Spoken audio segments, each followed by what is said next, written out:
Hello friends, कैसे हैं आप सब। होप आप सब अच्छे होंगे। और कैसी चल रही है आप सबकी प्रिपरेशन। एक्चुअली फ्रेंड्स, मेरा वीडियो बनाने का पर्पस उन लोगों के लिए है जिनका कल आरआरबी पीओ मींस में फाइनली सिलेक्शन नहीं हुआ या आरआरबी क्लर्क में नहीं हुआ है। सी, डेस्टिनी ने हमारे लिए ऑलरेडी लिखा होता है, वो जो लिखा है वो ऑलरेडी हमारे साथ होगा। We can not change that thing. हो सकता है आपका सिलेक्शन किसी अच्छी चीज़ के लिए नहीं हुआ हो, उस पर रोने से, उस पर रिग्रेट करने से कि काश इतने नंबर आ जाते या काश इतने हो जाते। ये बेटर ना कि हम अपनी अगले एग्ज़ाम की प्रिपरेशन करें। सी, मेरे साथ खुद ये चीज़ है। कल रिजल्ट आने के बाद मैं एक दिन बहुत रोई हूँ। बहुत रिग्रेट कर लिया कि काश इसके जिंदगी इतने मार्क्स आ गए होते। बट उस चीज़ से कोई फ़ायदा भी नहीं है फ्रेंड्स। 1% भी फ़ायदा नहीं है उस चीज़ से। आप सिर्फ उस पर रोते रहोगे, अपनी जो मेन एग्ज़ाम है जो आगे आने वाले उसको भी ख़त्म कर दोगे, तो उस चीज़ का कोई फ़ायदा नहीं है। सी, कुछ लोग होते हैं जो in the very first attempt में ही अपने सारे एग्जाम निकाल लेते हैं। होते हैं ऐसे, बहुत लोग होते हैं। 100 में से 20, 25, 30% लोग ऐसे होते हैं। बट आपको अपना लेवल पता है, मुझे अपना लेवल पता है। मैं उन लोगों में से नहीं हूँ जो फर्स्ट टाइम एग्जाम निकाल सकती हूँ। मैंने बैंकिंग प्रिपरेशन पिछले साल से कर रही हूँ, मुझे इतना पता चल गया है कि फर्स्ट टाइम में मेरा नहीं निकल सकता। क्योंकि मैं धीरे धीरे अपनी मिस्टेक से समझकर अपने उस एग्ज़ाम के थोड़े थोड़े आगे बढ़ रही हूँ। तो आप इस चीज़ को समझिए कि ज़रूरी नहीं है हर इंसान फर्स्ट अटेम्प्ट में ही सारे एग्ज़ाम्स निकाल ले। सबका लेवल एक जैसा नहीं होता है। कुछ लोगों का लेवल होता है काफ़ी अच्छा, तो कुछ लोगों का मीडियम लेवल भी होता है। एंड आई थिंक, मैं ये बिलीव करती हूँ, मैक्सिमम 50 to 70% लोगों का मीडियम लेवल होता है।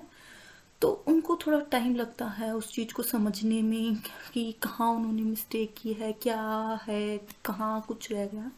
सो फ्रेंड्स, उस चीज़ पर आप अब मत रिग्रेट कीजिए। नहीं हुआ कोई बात नहीं, आप इस चीज़ को अपने दिल पे लीजिए ना कि इतनी मेहनत करने के बाद भी नहीं हो रहा है सिलेक्शन, औरों का सिलेक्शन हो गया।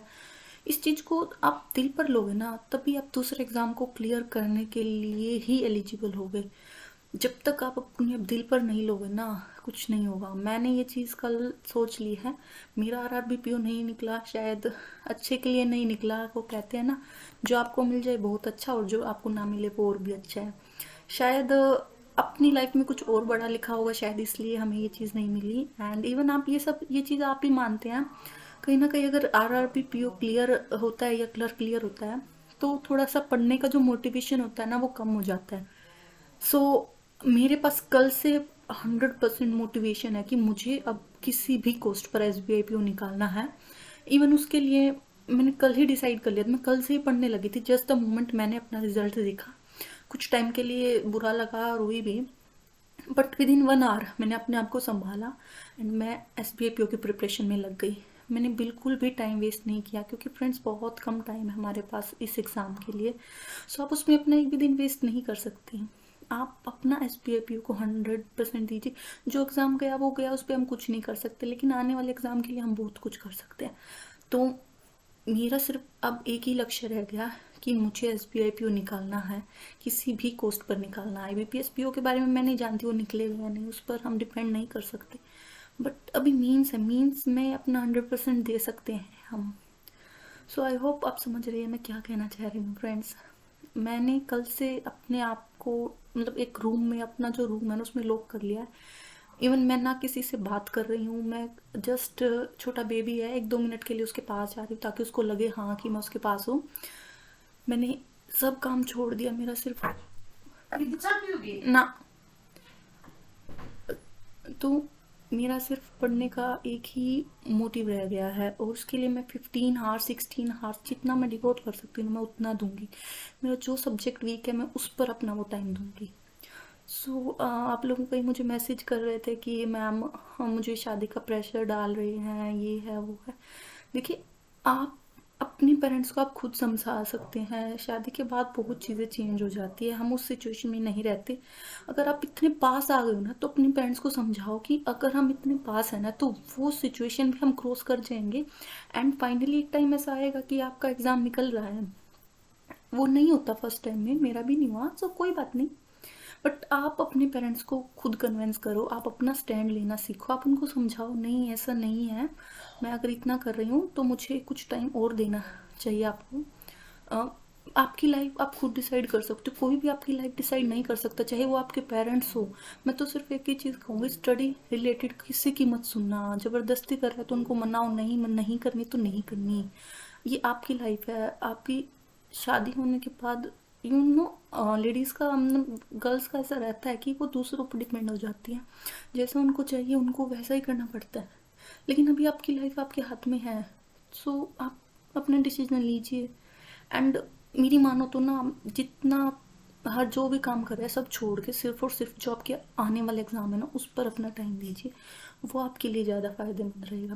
मैंने तो सोच लिया कि मैं सिर्फ 15 आवर्स कर रही हूँ स्टडी, 16 आवर्स कर रही हूँ, बट मैं अपना 100% दूंगी S B I P O को। जहाँ मेरी कमी रही है, जहाँ भी जो हुआ है, उन सब चीज़ों पर मैं वर्क करूँगी and I will give my best.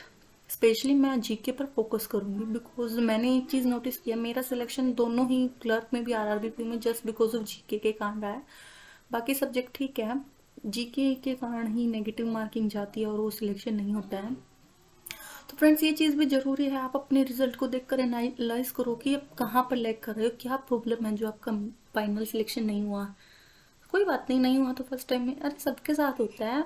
लेकिन ये थोड़ी ना कि उस चीज़ को लेके हम बैठ जाए और रोने लगे, और अभी टाइम नहीं है रोने का। अगर कोई एग्ज़ाम नहीं होता ना, भले ही आप 1 महीना रो लो, 2 महीने, बट अभी टाइम नहीं है आपके पास। सिर्फ 1 मंथ है। जिनका एस बी आई क्लर्क उनको 15 को है, जिनका S B I P O है वो 30 को है, उसके बाद लगभग सारे एग्ज़ाम अप्रैल में ही आएंगे।